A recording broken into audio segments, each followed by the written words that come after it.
test 1 2.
Hello.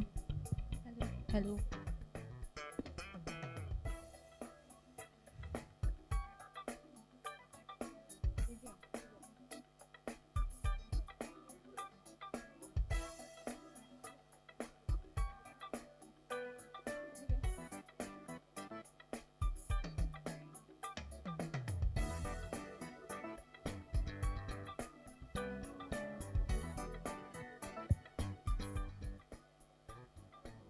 Okay, hello everyone. I'm just going to start in a sec.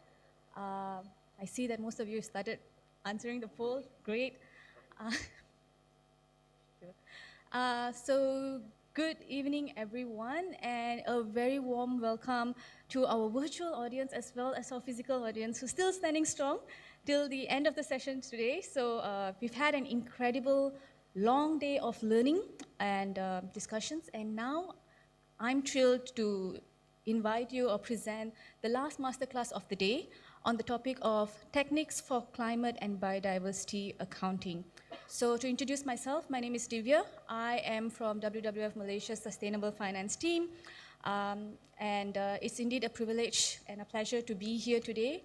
So thank you to the JC3 organizing committee for inviting me. And I've also been given the pleasure to introduce my esteemed speakers who would also be sharing their insights today. If the tech team, could you just show the speaker? Yeah, so I have here with me Vivian Zeng from S&P Global. So she's the head of ASEAN ESG Solutions at S&P Global. And also joining us virtually, we have Tiang Wei. Some of you might have already recognized her face. So she is the APAC lead of Partnership for Carbon Accounting Financials, or PCAF. And of course, my humble self will also be presenting on biodiversity accounting, a very, very complex topic, but a subject that is very close to my heart. And it's something to be it's a topic that is super, super important for businesses moving forward. Would be great if you could flash the slides and I can take from.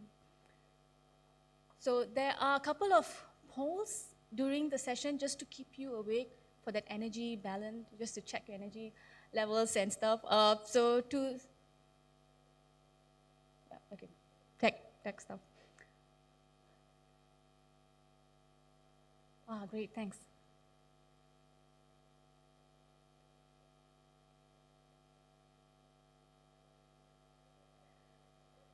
Anyways,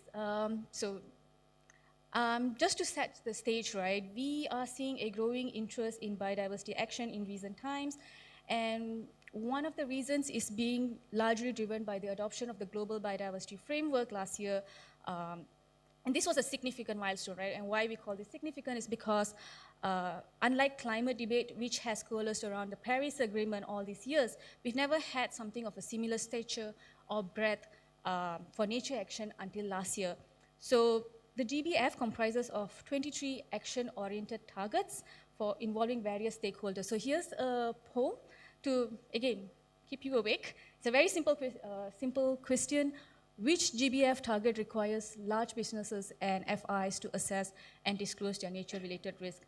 And I've seen the answers coming in. Most of you got it right. It is indeed target 15.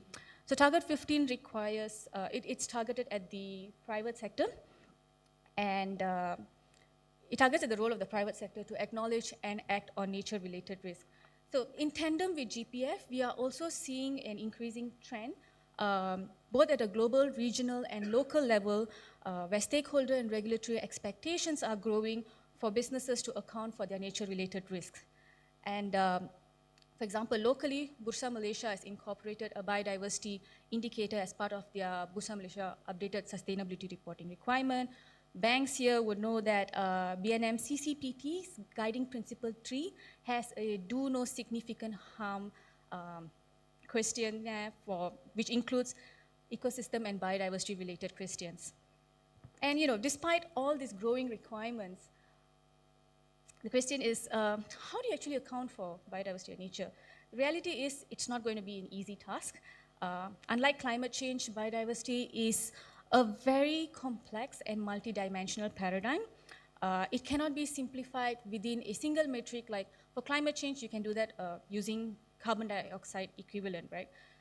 Second challenge, biodiversity is also highly location specific. So you would most likely need asset level data to run your assessments to get that insightful results or assessments. And last but not least, it's difficult to assign economic value to ecosystem services.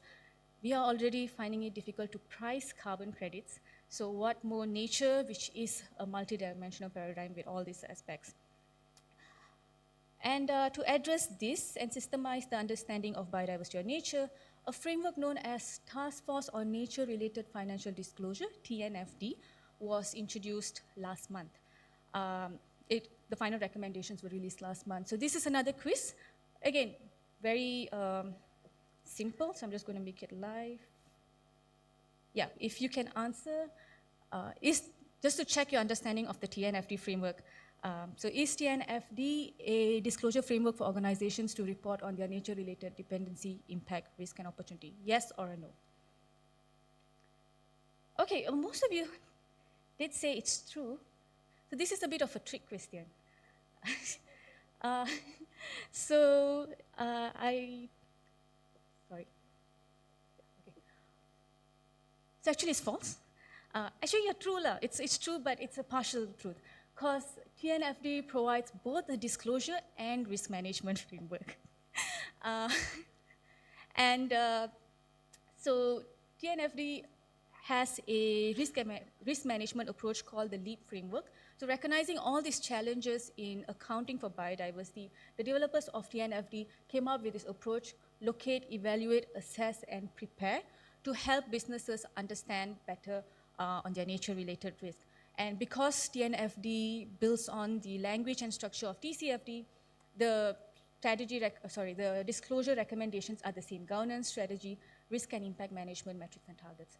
I would love to go in detail about TNFD, but unfortunately, we don't have the time today. And you will be hearing directly from a TNFD expert in tomorrow's session. Yeah. So moving on.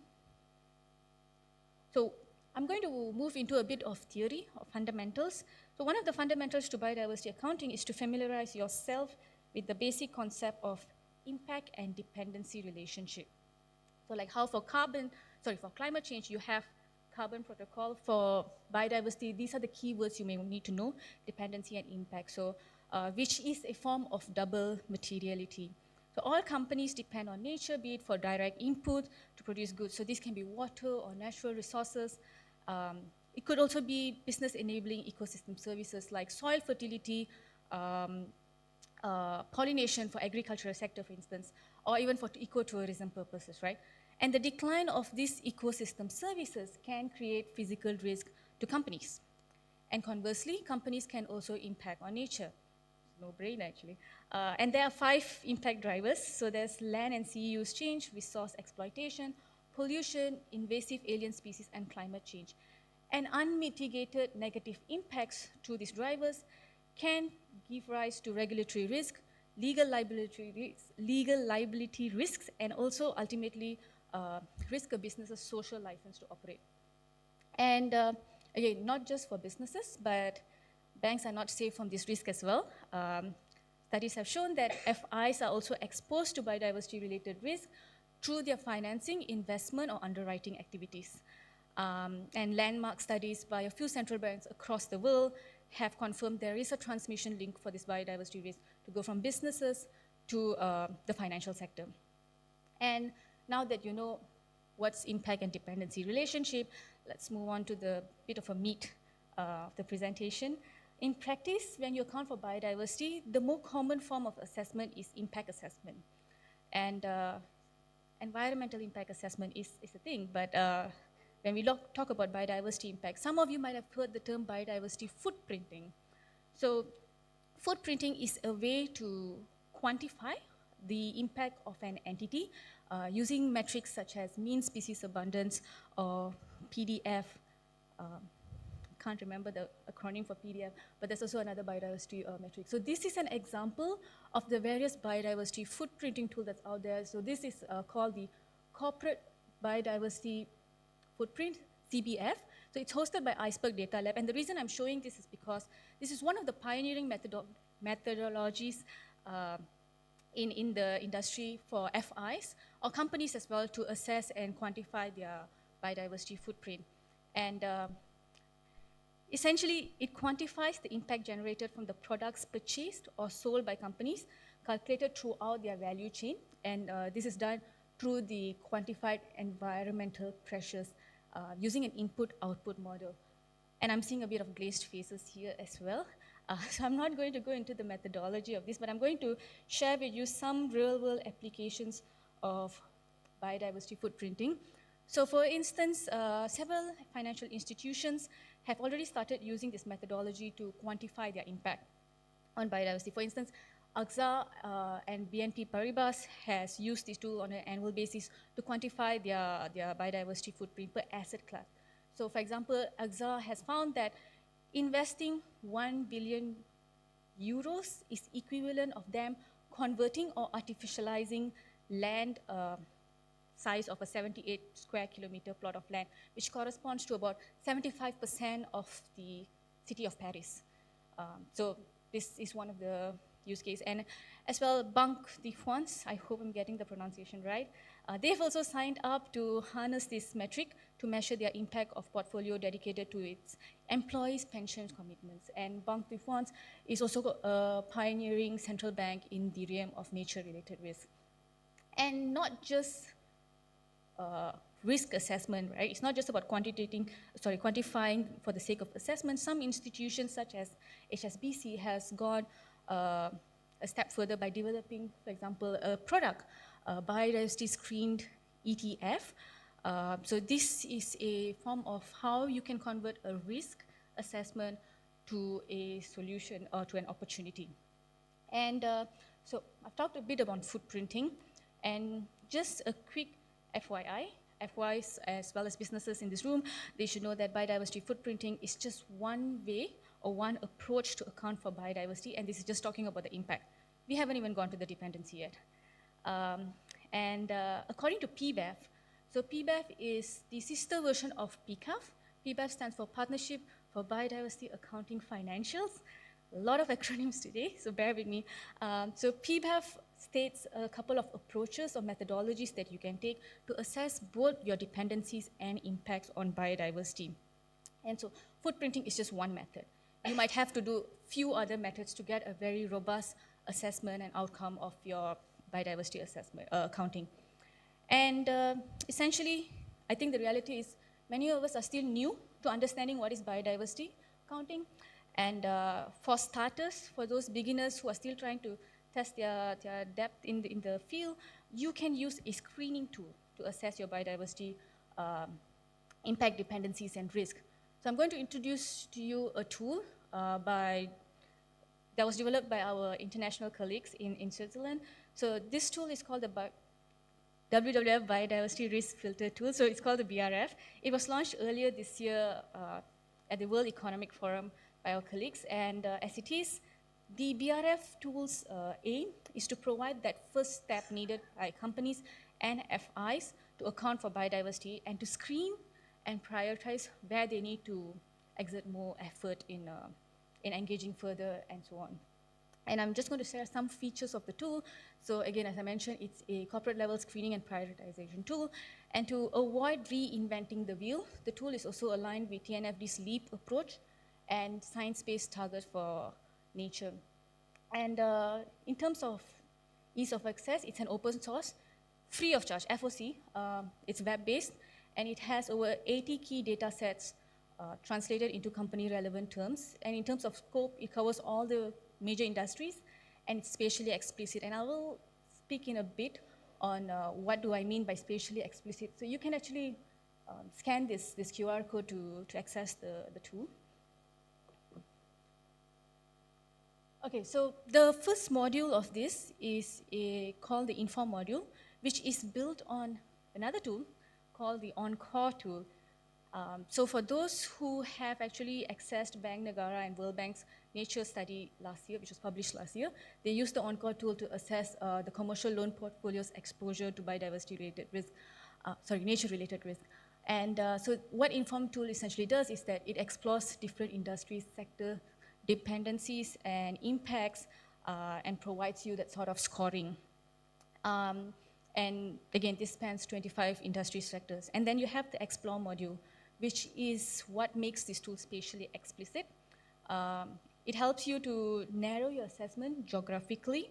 So the developers have incorporated 56 global data sets, some sourced from very recognized data providers like IBAT, RapRisk.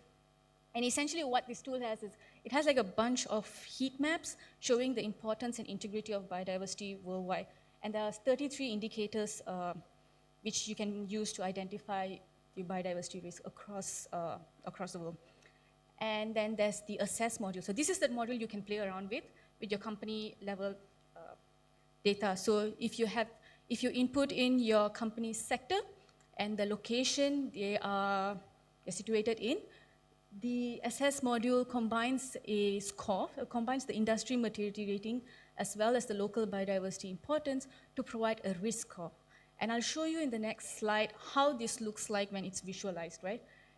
Last but not least, you have the Response module, which is currently in the development, but once it's up live, it would provide you suitable response actions based on the risk exposure that you have gained.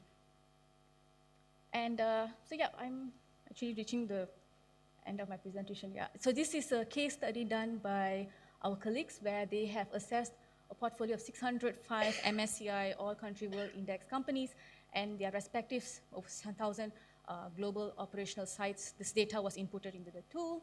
And so this is the thing, right?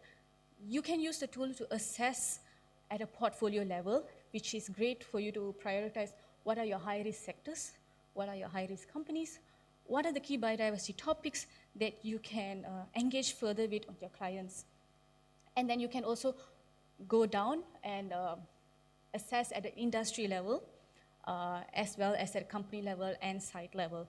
So again, this is one of the many tools that are out there for both businesses and FIs to start their biodiversity accounting journey or biodiversity assessment journey for that matter.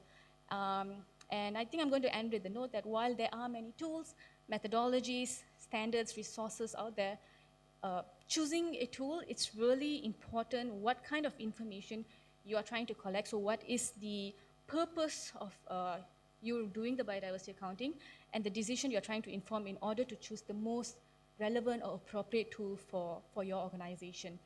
So yes, I think I would love to cover more, but because of the time constraint, I've reached the end of my presentation. But I'd love to take your answers today, and if we are unable tomorrow, I'll still be around, and happy to pass it over to Vivian to take it up. Thanks.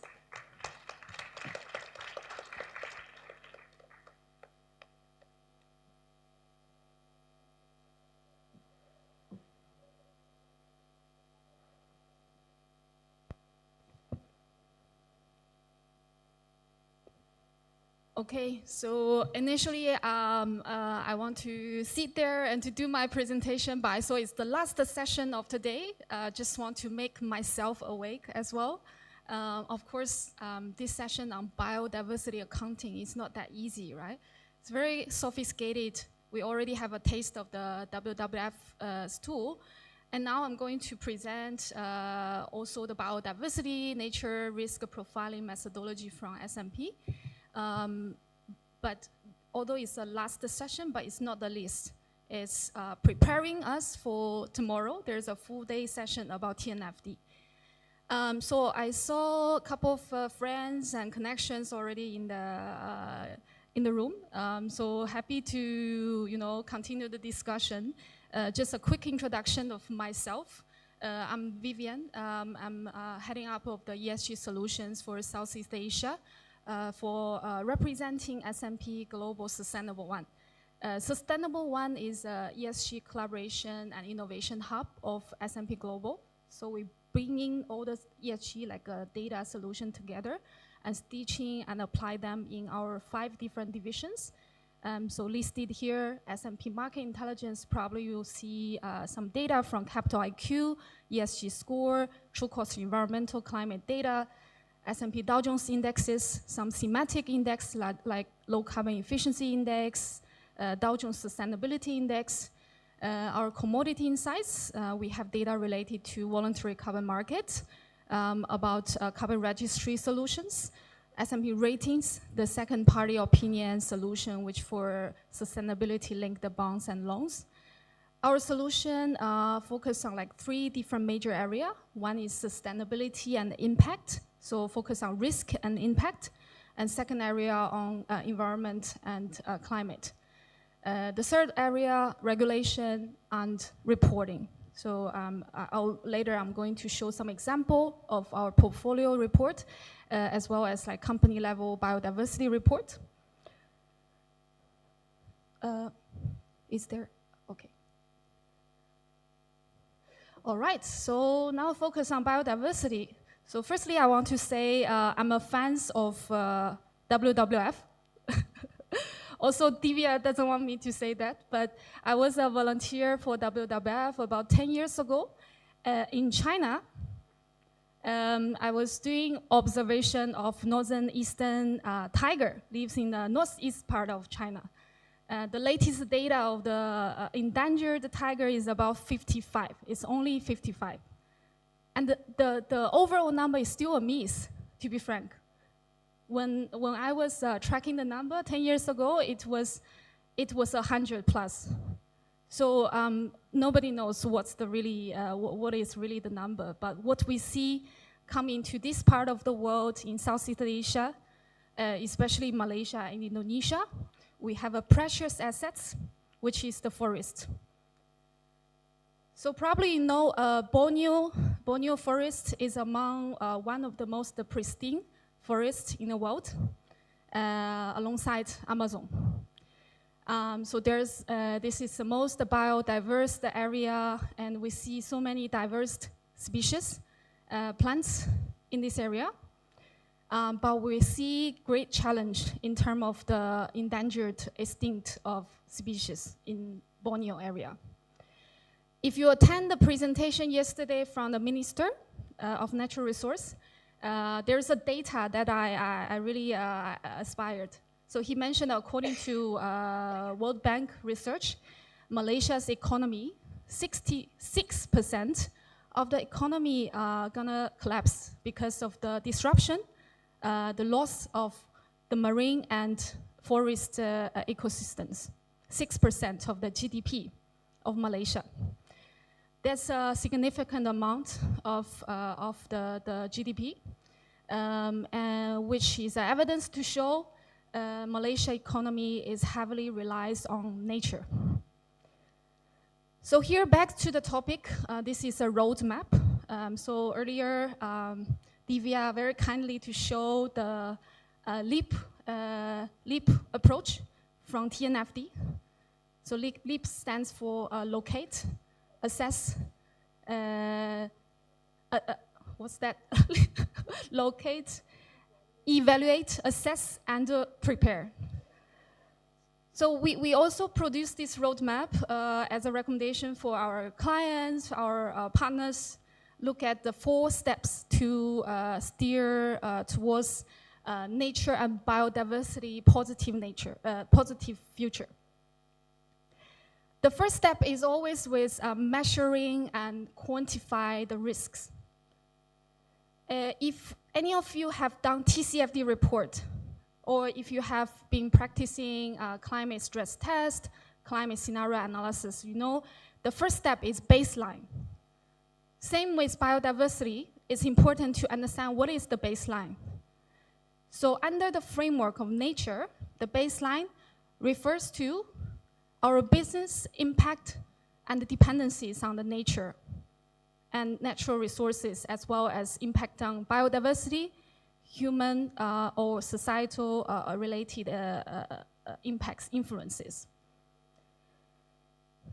So our research shows that about 46% of the world's largest company at least has one asset located at the key biodiversity area. So there's two important indicators we are looking at. One is key biodiversity area. The other is protected area. That's related to our legal regulation risk.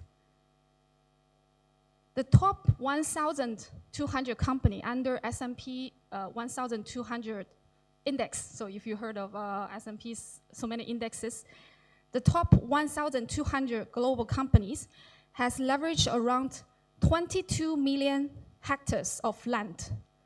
Well, let's convert it to metrics where Divya earlier mentioned, the ecosystem footprint, which equals to about 2.2 million hectares of the most pristine forest, such as Borneo and Amazon. So in this roadmap, we leverage the LEAP approach, starting with assessing baseline impact and dependencies. Our recommendation for no matter you are financial institutions or corporates, assess, identify, and quantify the interactions with natural systems. So two categories, impacts and dependencies, that set out by TNFD framework. Use science-based methodology to measure your footprint. So there's a protocol about biodiversity. So just now, Divya mentioned. So how the business align on ecosystem service, that's an interesting area. So we are not just looking at like our challenge, our pressure on species loss of biodiversity, but how the nature itself provide us service in our business, provide a commodity and a goods in our business elements. So the first step is very important, understand dependency and impacts. I will explain later with our metrics further. And on the second step, it's about locating where is the hotspot of the risk asset locations.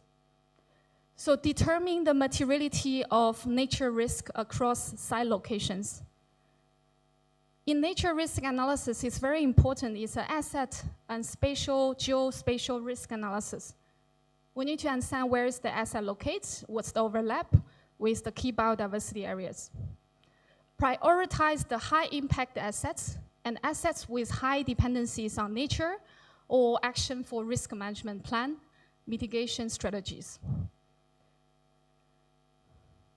After we figure out what are the hotspots, the next step, assessing, managing nature risk and opportunities.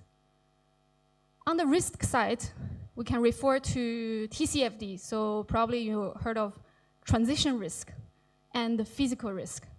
So under the definition of climate change related financial disclosure, transition risk related to all the rising risk associated to low carbon transition. Under biodiversity risk, nature risk, we're looking at potential regulation risk. Let's say a key biodiversity area, in 5 years, it will turn to a protected area. Company has an operation in key biodiversity area are facing rising regulation risk. So that's an uprising transition risk. And for the impacts and dependencies as well, for example, a mining company operates in an area where there's transitional minerals. However, it operates in a pristine forest. And this area potentially have a disruption of ecosystem providing water. And that's the major resource where a mining company relies on for productions. So the disruption will feedback to the business disruptions. That's another transition risk that we are facing if we don't manage this issue. And of course, physical risk, I think Divya mentioned there's different ecosystem services. The climate change, the rising of temperature and the water stress is associated to how we manage the nature risk. On opportunity side, that's another very interesting topic, and financial institutions or investors are looking at carbon credit, nature-based solutions. When we manage our assets look at reforestation, replant the degraded land for restoration of the origin nature that can generate positive carbon credit. So that brings to the last of the steps, which are sustainability aligning with our sustainability targets, no matter it's on climate change or it's on our overall sustainability strategy. Collaboration between, so it's very important, later I'm going to explain, there are human factors in the whole nature risk profiling. Let's say there's a mining company operating in Sabah, in the near the Borneo forest, and there are local indigenous communities. The disruption of operation could impact the local communities, and which the nature also feeding into their daily livelihood. So what are the impacts? So that has to be aligned with social factors. So biodiversity is not just about environmental factors, it's part of the S factors. So take account of all these different kind of roadmap or series. S&P Global, we have launched a methodology. It's called Nature Risk Profiling Methodology. It was launched last year together with UNEP WCMC. It stands for UNEP World Conservation Monitoring Center. But of course, we have other data sets, such as ENCO, IBAT, where earlier, I think, in WWF's presentation, we also covered.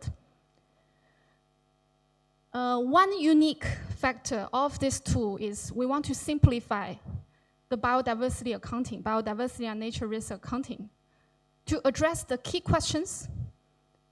So here I listed 4 major elements. Firstly, risk arising from a company's impacts on nature, whether negative or positive. Second, risk arising from company's dependency on nature. Potential risk via proximity to biodiversity areas, including their protected area or key biodiversity area.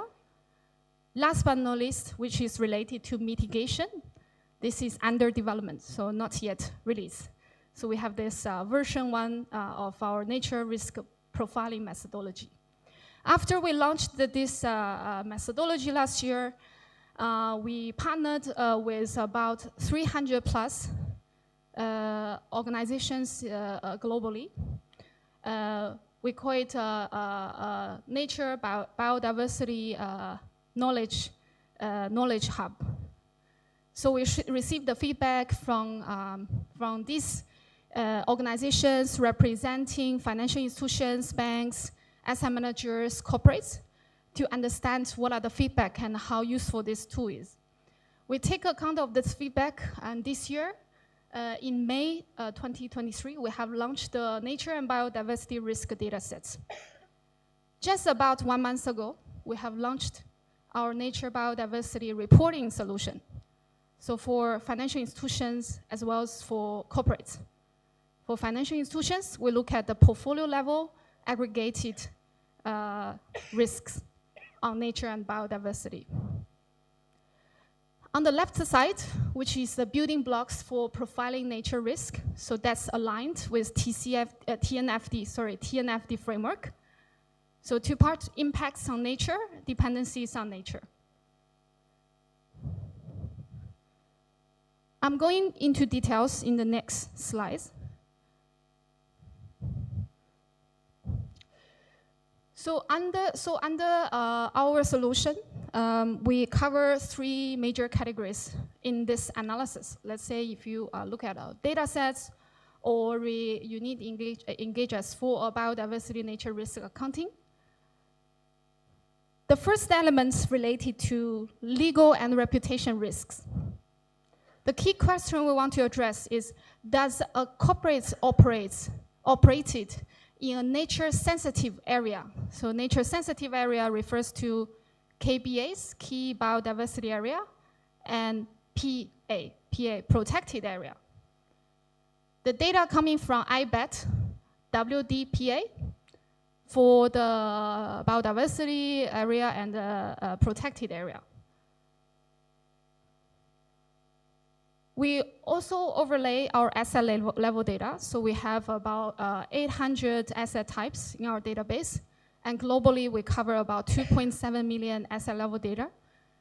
So let's say our financial institutions want to evaluate their portfolio level impacts. We have the asset data to cover. Okay, DVR told me I'm about the time.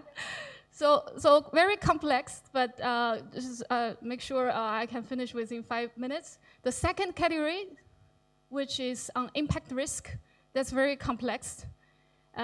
Two elements we are looking at. One is magnitude of impact. The other is the significance of impact. We leverage WCMC Ecosystem Integrity Index as well as Ecosystem Significant Index. In this analysis, we look at biodiversity risk, but also the human factor, as I mentioned, the impacts to the communities. Ecosystem footprint is one of the metrics we use here to look at the area of the pristine land being leveraged by companies' operations. The significant index will look at the species perspective, impacts on the key biodiversity, the numbers of the species, and human perspective, the impacts on local communities. The key question, an example I can raise is, for example, deforestation in Amazon that is important for both species and human beings. Does a corporate transfer a pristine natural environment into a parking lot?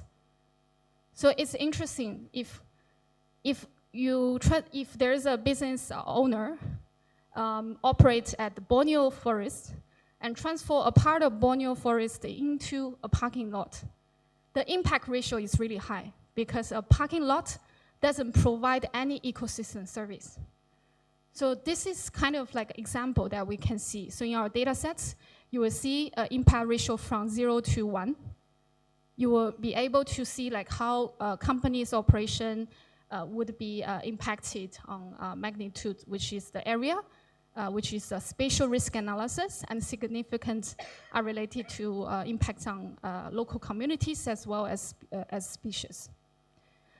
Last but not least is dependency. It's not very complex, but two elements we are looking at. One is reliance, how the operation of the business, the type of business relies on the ecosystem services. So there are 21 ecosystem services that provided by the ENCO tool. So out of the 21 ecosystem service, where the operation of the business, the land, does it provide sufficient type of ecosystem service where this company operates, where this company needed in terms of operation?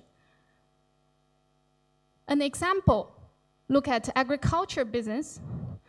Does a corporate require significant amount of water in land?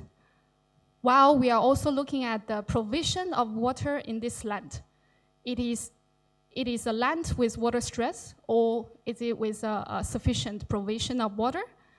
And in terms of the business operation, would that disrupt the water provision of this piece of land as well? We look at reliance and resilience. So resilience are how this land is able to recover. So I'm absolutely out of time. And this is a summary of all the metrics that could cover. Just some example. Impacts, risk, we cover land use footprint, ecosystem index, impact index, ecosystem integrity footprint, significant index, and ecosystem contribution index. Dependency risk, we cover dependency score, materiality, relevance score, reliance, and resilience. If you're interested, I'm here tomorrow as well. Feel free to reach out to me. And also feel free to leave your name card if you need a deep dive on our solution. Last but not least, I have an important note, important information that I forgot to add, which is double materiality. So if you are following ISSB or latest reporting standards, we are talking about double materiality, the financial impact as well as impact on the environment. In our methodology, we leverage double materiality for nature risk. So we are looking at the financial impact, which will be part of this analysis in the next stage, as well as the impacts to the nature. At the moment is a risk scoring methodology. I will stop here and pass back to our moderator.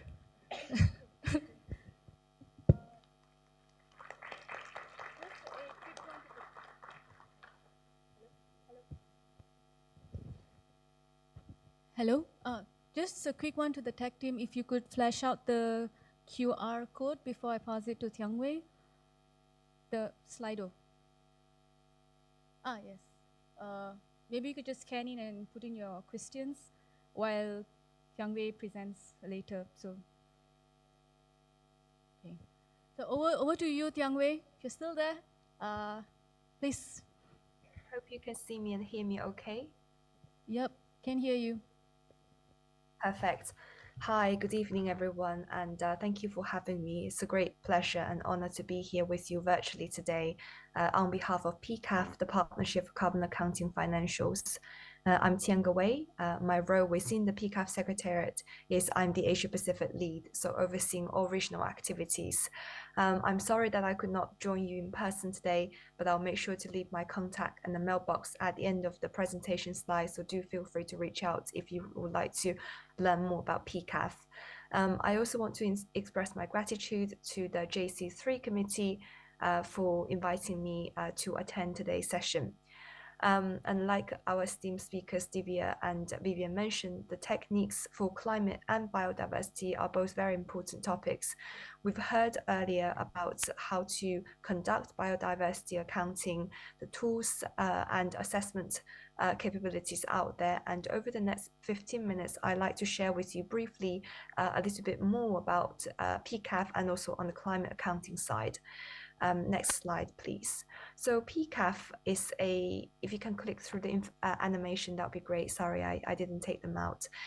So PCAF is a global partnership of financial institutions that work together to develop and implement a harmonized approach to assess and disclose the greenhouse gas emissions associated with the loans and investment.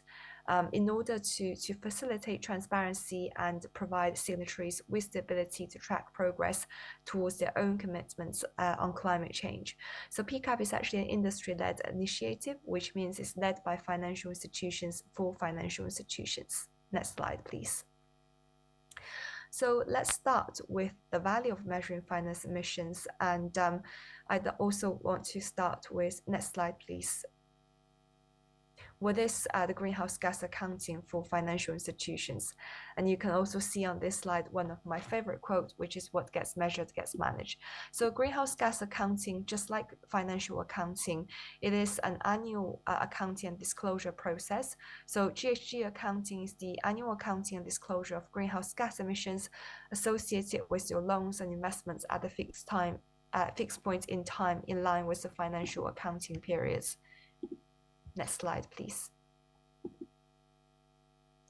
So if we have a look on this diagram here, it illustrates that there are a few things to mention. So one of the first things I usually like to start with is to emphasize on the importance of being aware that there are different types of greenhouse gases.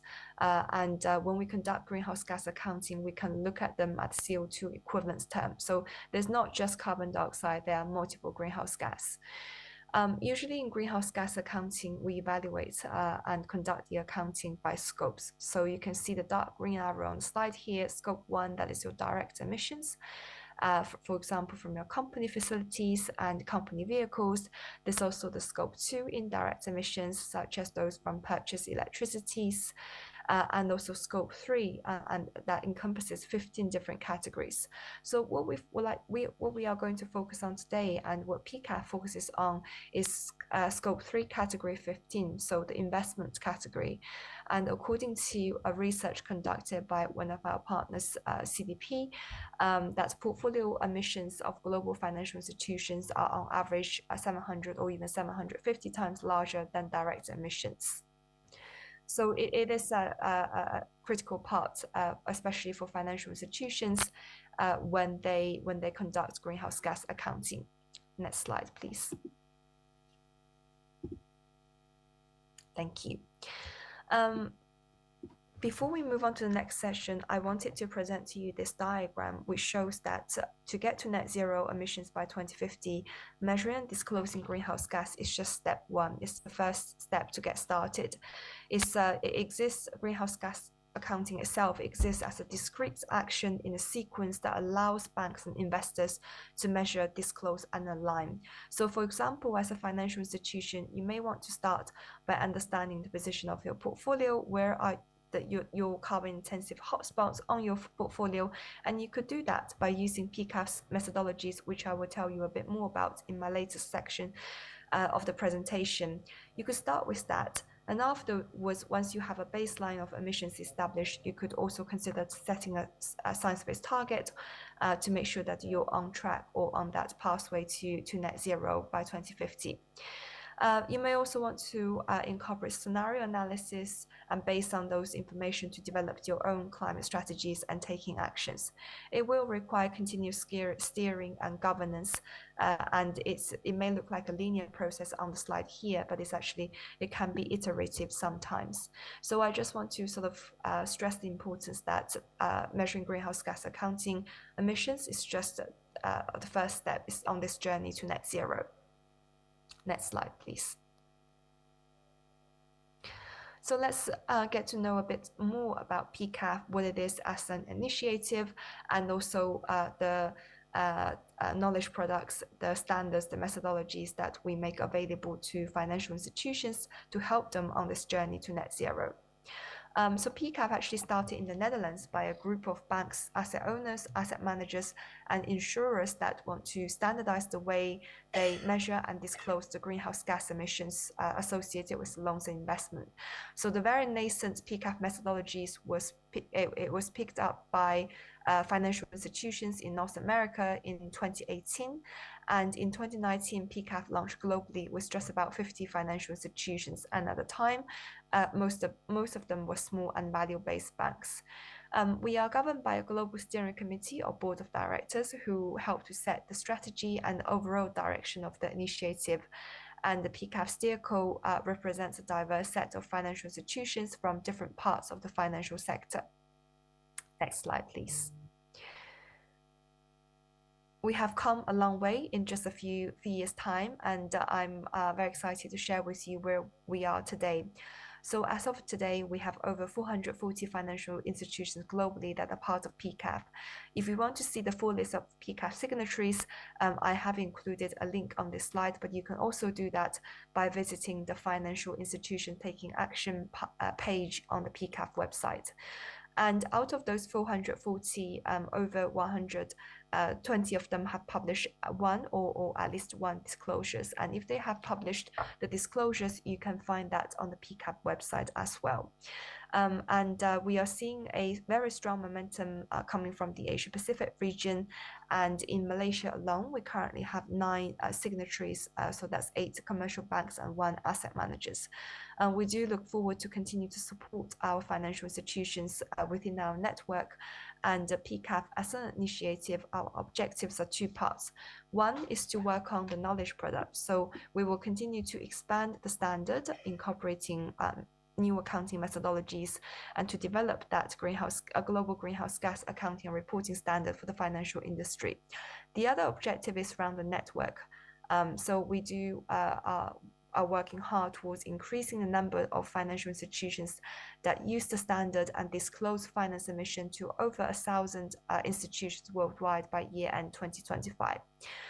If you want to have a look at the existing standard, the PCAF standard, you can do that. It is a publicly available resource, and I will tell you more about the asset classes that you can account for using the PCAF standards methodologies. Next slide, please. I believe we have a few animations, so if I can ask the colleagues to kindly click it for me. Thank you very much. So on this slide, it kind of put the story together that I've been telling over the past couple of slides, which shows that how we've come a long way, and we are seeing a strong momentum and growth, and we have thus far launched two editions of the PCAF standard already. The first edition back in November 2020, and the second edition, which is made up of 3 parts, and in late 2022. So let's dive right into the PCAF standard and have a look at what we can do as a financial institution using that standard to help on this journey to net zero. So next slide, please.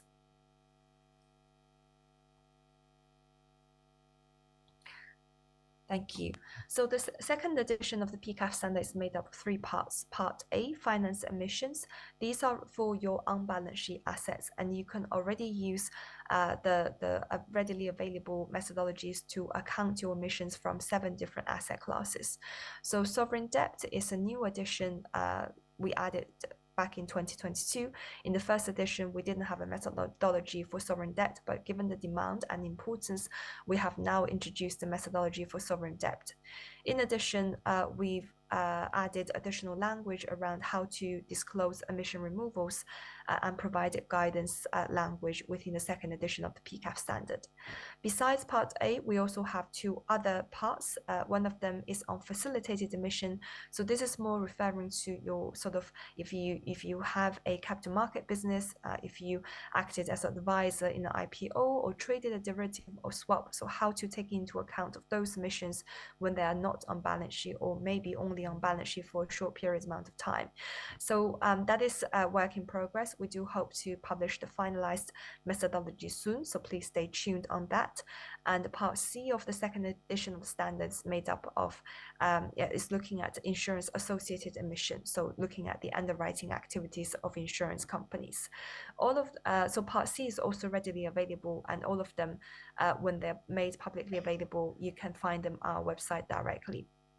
Next slide, please.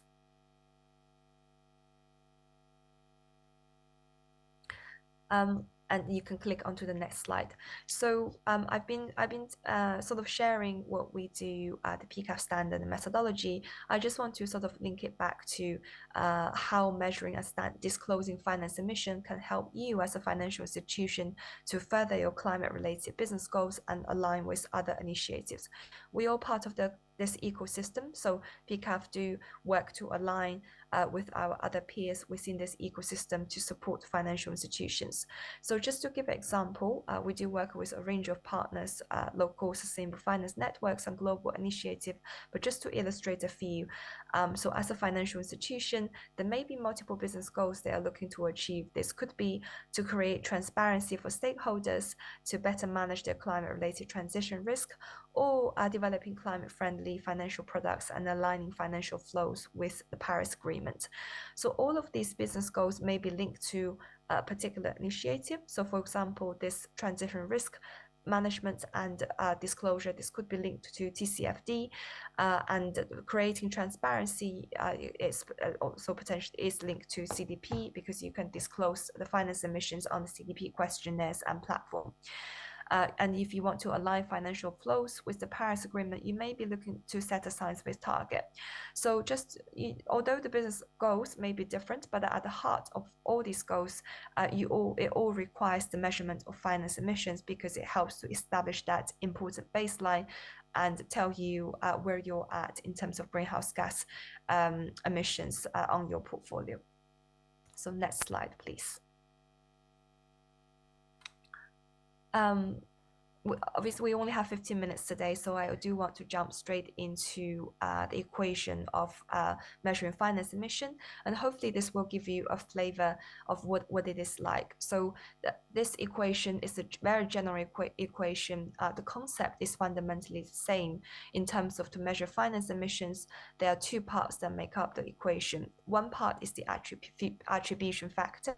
The other part is the emission. So the concept is very simple. As a financial institutions, you're attributing a percentage of your borrower or investee's emissions, and essentially calculating that. And of course, under different asset classes and different data availabilities, the equation may vary or look slightly different. So I highly recommend you to review Chapter 5 of the PCAF standard and Chapter 10 of the standard to get a bit more information.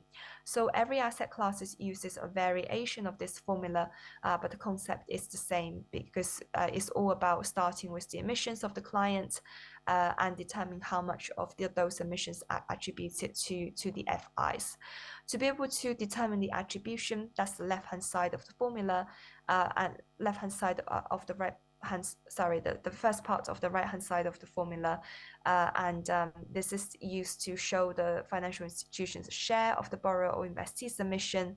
And the borrower or investee in this case is a very general term, and it could represent a company, a property, a project, or motor vehicles. And usually these are financial data. You should already have them somewhere within your internal system, and you could easily calculate that.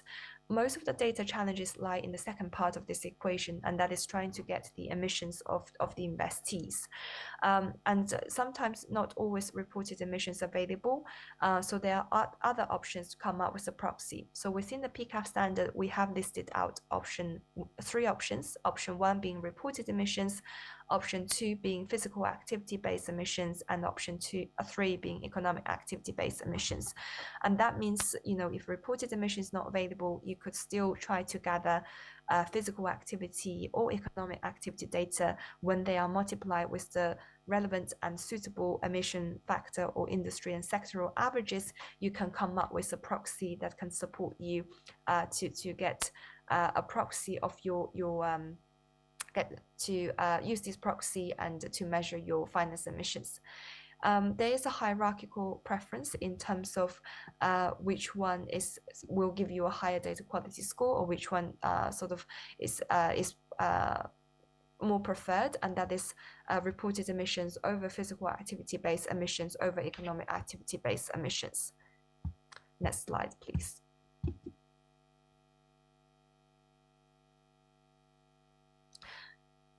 This is quite a busy slide, so I'll focus on the key points and the main storyline. I think on the previous slide, we learned there are three different options, and from a data quality, they are linked to a particular data quality score. So on the right-hand side of the slide, it's an example or a snapshot of what this could look like within the PCAF standard under the general chapters of each asset class.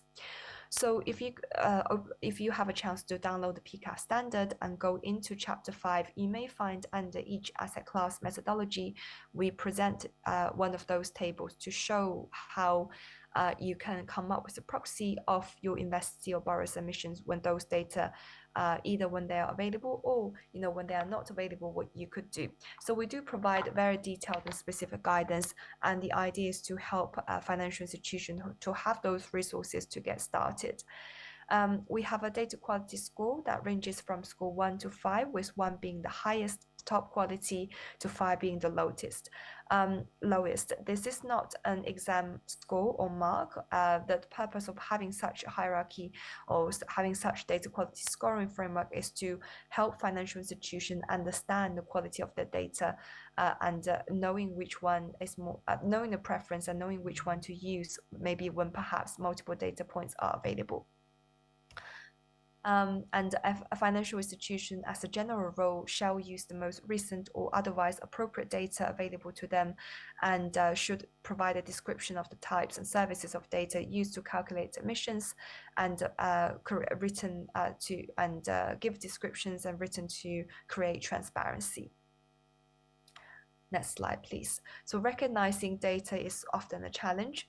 PCAF, as an initiative, we do provide all of our signatories with a free access to our emission factor database. So just to point out, it doesn't contain any reported emissions. So maybe you're working with your preferred data providers, and maybe you have those data available, or you have collected those data from your investees or borrowers. But when those data is not available, so maybe in the cases where you have to use option 2 or 3, PCAF, we do make available around 3 million emission factors across different asset classes, and we transparently illustrate their data quality score, the source, and how you could potentially incorporate that into your calculations. It is a resource to help anyone who may be struggling with data to at least get started. And I have seen that as a trend over the years, as financial institutions continue to fill in the data gaps, that they have more and more data available, and this also have an impact on the data quality score. If we go to the next slide, I believe this is sort of coming to an end. I think we can move on to the final slide. Just to wrap up, we do recognize implementation presents challenges, so hence that's why we introduced a PCAF emission factor database, and also we recently launched a learning platform called the PCAF Academy for all of our signatories. So even if you have any follow-up questions, please do feel free to reach out to the secretariat team at info@carbonaccountingfinancials.com. And if you have any sort of requests or would like to know more about the PCAF standard, or how to join this family of financial institutions, or how to join the PCAF initiative, you can do that by visiting our website. And you can see the link on this slide here. So thank you very much. I know it's getting late. It's the end of the day, and it's the final session of today's conference. So I hope you find this helpful, and look forward to continue our conversation. So thank you, and I'll hand back to the moderator, Divya. Thank you. Hello. Thanks, Tiang Wei. So bearing in mind we've already reached 5:45, the traffic is going to be really bad. So we have gotten a couple of questions, but I think those are questions that actually you want to take a question? So maybe we'll just take 2 questions, and then we'll just wrap up the session. And we will also be here tomorrow, so you can again reach out to us if you have any more detailed questions. So for WWF, I'll take the first one. How granular is the data set in the tool? Has it been used by any company out there? So in terms of granularity, we have incorporated global data sets. So it is a limitation of the tool. I'm already seeing Serena shaking her head. Yes, but it's still for a first step, for a portfolio level, especially if you have a global supply chain or a global portfolio exposure, right? In terms of the granularity, it's about 30 meter by 30 meter, and the most cost data that we have is at country level. In terms of, has any company used it? It's newly released, so we don't really have any visibility if any companies have published their disclosure using the tool yet. But we in WWF's Malaysia Sustainable Finance Team, we had actually embarked on a study where we assessed the top 20 public listed companies in Malaysia using the tool. Not going to share more on that because we are finalizing the results, but we might be, most probably we'll be publishing the report beginning of next year, Q1 of next year. So look out for that. And I think the next question is to you, Vivian, on... Yeah. So there's 3 questions, but the one getting to my attention, which is from James, because James said, love our solution and presentation. So just question. I think the one before James' question about like where are the asset data, where are the can you move down one? Sorry, move up. Yes, move down. Yes, just right here, just here. So how does S&P acquire the asset level data, spatial data come from? So that's associated to James' question. and also see Syra's question about nature risk integrating other credit rating. So very quickly, S&P has been invested in ESG asset data for like the last 20 years. So we have another very mature data set is related to climate physical risk. Under that data set, we cover about 800 plus asset types, as well as about 2.7 million asset locations. And that data coming from the climate risk has been integrated in this nature risk profiling. So that's the foundation of the asset data. And this asset data also being used by financial institutions on financial risk analysis. So it is available on Capital IQ, which is a portal for investment managers and asset managers. And this nature risk profiling, is it only going to be integrated in other products like credit rating, like indexes? The answer is yes, but it's gonna take time.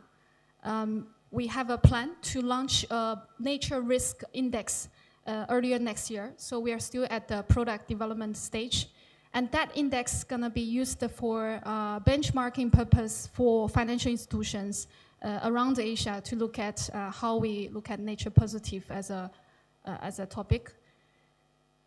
Is there any company reported on biodiversity and nature risk? So probably tomorrow you will have answer probably from our TNFD. We have the representative actually sitting here. He's right there. He has showed some data like in Australia, there are reporters. And in Southeast Asia, I believe because we are engaging with sovereign funds like Temasek, GIC, so they've been accessing to our data. And GPIF is the government pension fund in Japan, who just launched their nature profiling report recently and leveraged the S&P nature risk methodology. Okay, so I think with that, we will conclude today's session. Hope you find it insightful, and we'll join you. No, I hope you guys join us in tomorrow's session, where we'll talk further about nature, economy, and society, harnessing synergy from nature. So there'll be more discussion on nature-based solutions, nature-related risks from a context-setting perspective, as well as value-based intermediate. There's a lot of sessions. Just come. Okay, so thank you very much, and hope you have a safe journey back. Thanks. Thank you.